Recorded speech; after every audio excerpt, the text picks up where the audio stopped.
Storm Éowyn hits the UK and the Republic of Ireland on Friday the 24th of January, and the Met Office have issued red warnings for Northern Ireland as well as parts of central and southwest Scotland.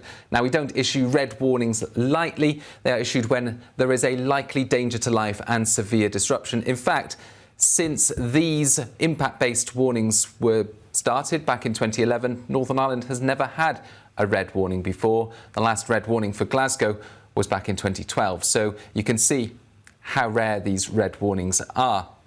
In this video, I want to break down what's happening with Storm Éowyn, why it's deepening so quickly, and the kinds of wind speeds we can expect, as well as the impacts we can expect from wind, but also from rain and snow, and how you can prepare in order to stay safe.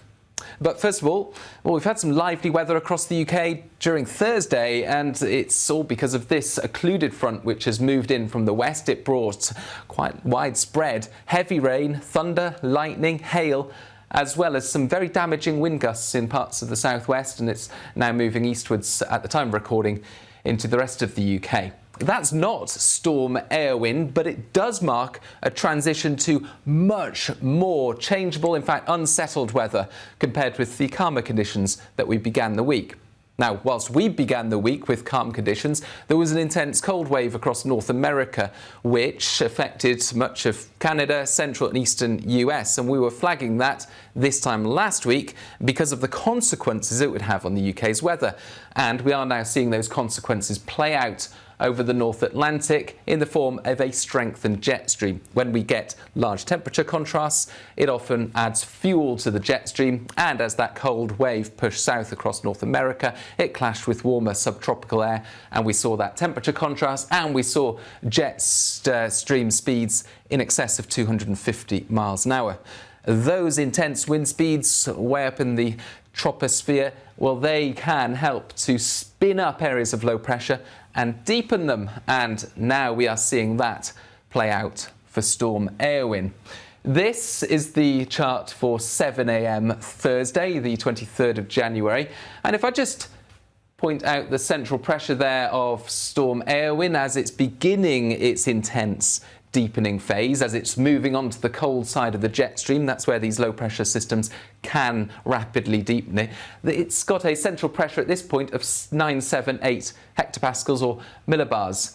But fast forwarding to Friday morning, let's just rewind slightly to get a similar time, just 24 hours ahead, 7 a.m, and we can pinpoint the central pressure there of Éowyn just to the north of Northern Ireland at this point, and in a 24-hour period it's gone down to 937 hectopascals, so more than 40 hectopascals or millibars deepening in 24 hours. Now, in meteorological terms, that's a rapid deepening of an area of low pressure. When areas of low pressure deepen by 24 millibars in 24 hours, it's called explosive cyclogenesis. That is indeed clearly what we're seeing with Storm Éowyn. In fact, a central pressure of 937 just off the north coast of Northern Ireland, well, that threatens to break Northern Ireland's January low pressure record if that depth or similar is captured by a land station on Northern Ireland. Nevertheless, you can see there at 7 a.m. on Friday, that's the position of Storm Éowyn. It's moving to the north of Northern Ireland, crossing Scotland, and it's on the southern flank of that low where we're likely to see the very strongest of the winds. Note that the weather fronts associated with this storm are pushed ahead of the storm, so initially we'll see a spell of strengthening winds and heavy rain, but it's as that rain clears, and indeed as the skies brighten behind the heavy rain, that the strongest winds will arrive from the west, and they'll move across this central swathe of the UK, Northern Ireland into much of Scotland, Northern England in particular, as well as western coast seeing the highest wind gusts. So winds are going to be the key issue with Storm Éowyn, but it's not just winds. The weather will also be very unsettled. We'll see spells of heavy rain and, in fact, some hail snow. Now, this is the picture at the time of recording, Thursday afternoon, and we're seeing that initial occluded front cross the country. But as it clears through, well, actually, skies do tend to clear, and apart from a few showers, it will be a little calmer for a time.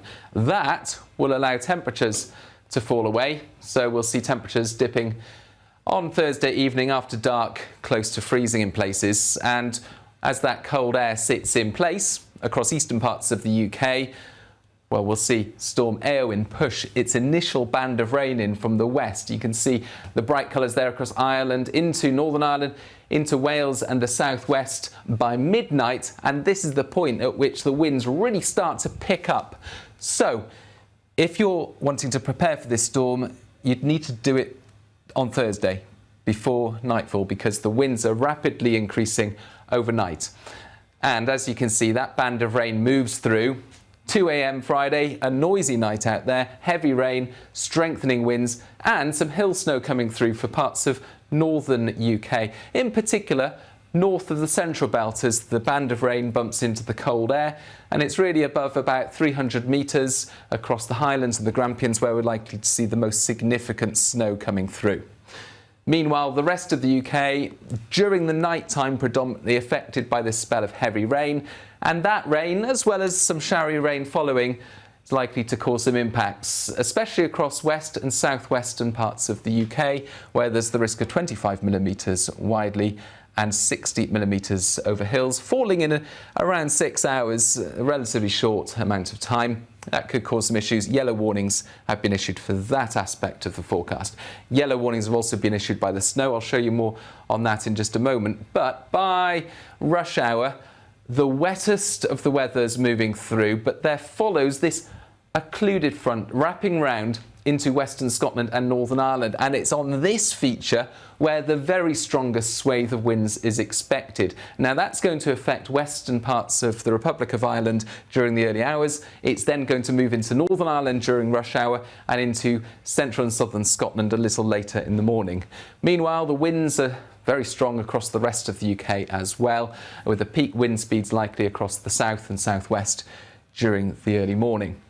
But as the initial band of rain moves through, we've got a lot of showers and longer spells of rain for Scotland and Northern Ireland, with some hill snow, further rain or showers across southern parts, but some brighter skies elsewhere.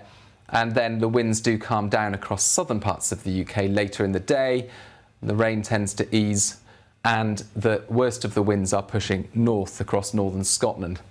Just to show you a bit more detail on the snowfall, and this graphic shows the 12-hour snow totals across much of northern UK up to midday Friday. So Friday morning snowfall. Now the snow across southern Scotland, northern England, Northern Ireland confined to the highest peaks and likely to disappear quite quickly as milder air rushes in. So it's really through this swathe of the Highlands and the Grampians above 300 metres where there's the risk of 15 to 25 centimetres of snow building up. That, accompanied by very strong winds, will make for some hazardous conditions across the mountains of Scotland.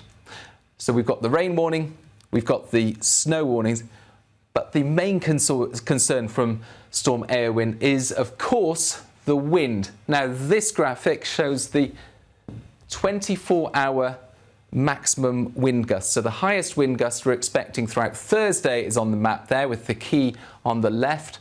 And what you can see is that by the end of Thursday, really, we've got some very strong winds pushing into Ireland, West Wales, as well as the southwest. But this is really towards the end of Thursday.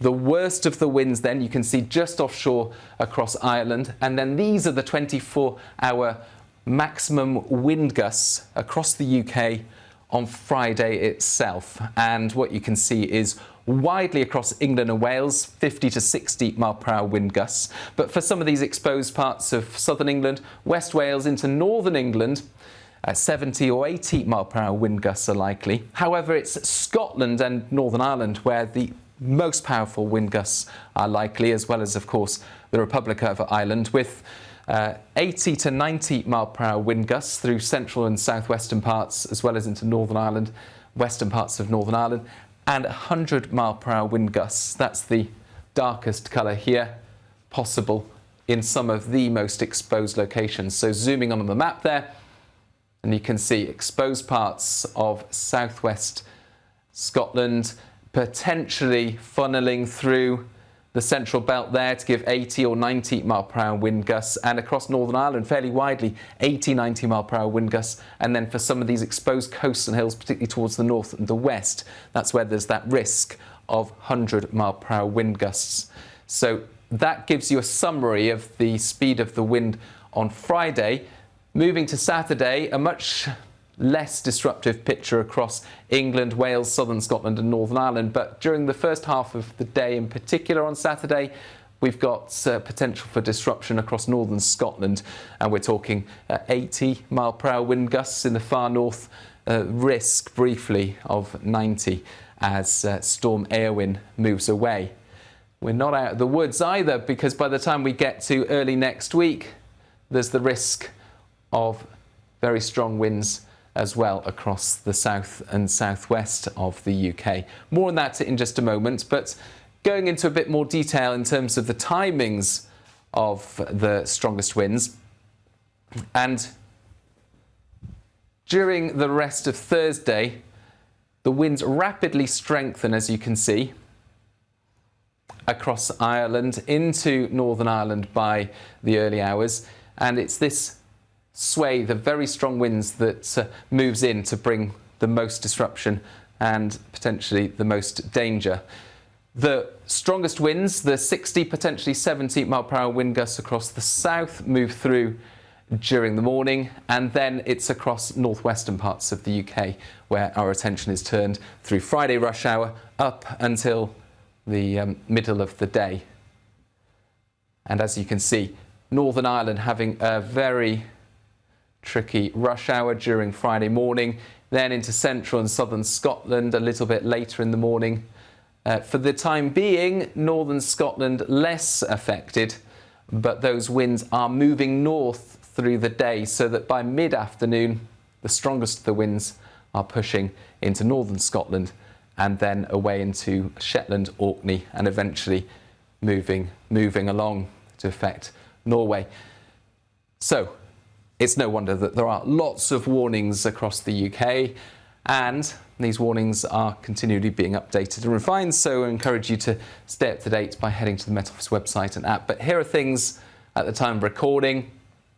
Widely across the country, we've got yellow warnings for wind. Now for parts of the East Midlands, East Anglia, London and the South East, 50 to 60 mile per hour wind gusts are possible. Elsewhere across the UK, we're talking about widely 60, perhaps 70 or 80 mile per hour wind gusts in some of the most exposed locations.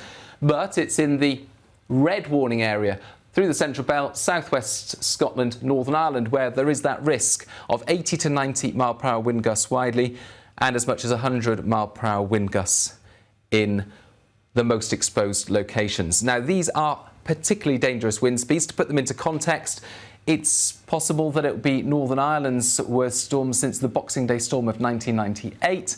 And as I mentioned, we haven't issued a red warning for places like Glasgow for some time as well.